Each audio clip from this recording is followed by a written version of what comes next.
Dr. Nick and a selfie stick.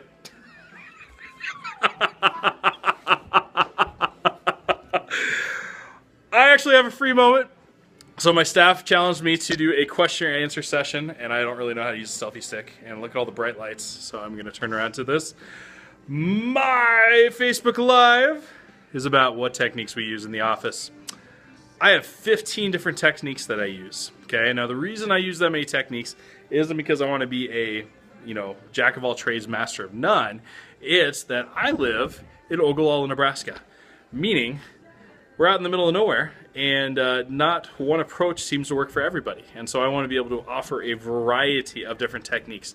And plus, I can tell you for a fact that the technique that I use for a little baby infant, I don't know why I'm using this with my hands, but a little baby infant is going to be vastly different than what I use for Big Trucker Joe. And it's going to be a different technique that I'm going to use for Sweet Grandma Alice.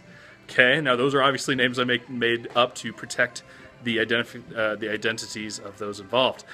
But my point being is this. There's a lot of different techniques. Now, we have the old school hands-on adjustments. I actually prefer those. They're not like, it's not one of those things where you're thinking like, oh my gosh, he's breaking bones and things like that. No, it's actually just a very gentle, you're trying to adjust the vertebrae 1 or 2 millimeters in a particular place so that it takes pressure off that nervous system and get things properly aligned. Then I have anything from a instrument-based adjustment as well. And the hands-on approach has a couple different techniques with it. I have instruments that I also utilize, both electrical, but also spring-loaded, which I totally dropped. Spring-loaded like this.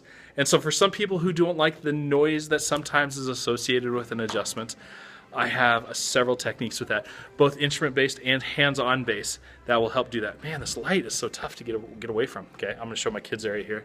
Look at that. Okay, here we go. So not only do I have techniques that shy away from the noise that you hear with traditional chiropractic, it's also a lot more gentle too. So if you think especially for an infant or for a small child, how important that would be to be able to cater to their needs. Now, here's the weird thing. Well, it's not so weird. It's the kind of cool thing. Most people, the cookie cutter approach is gone.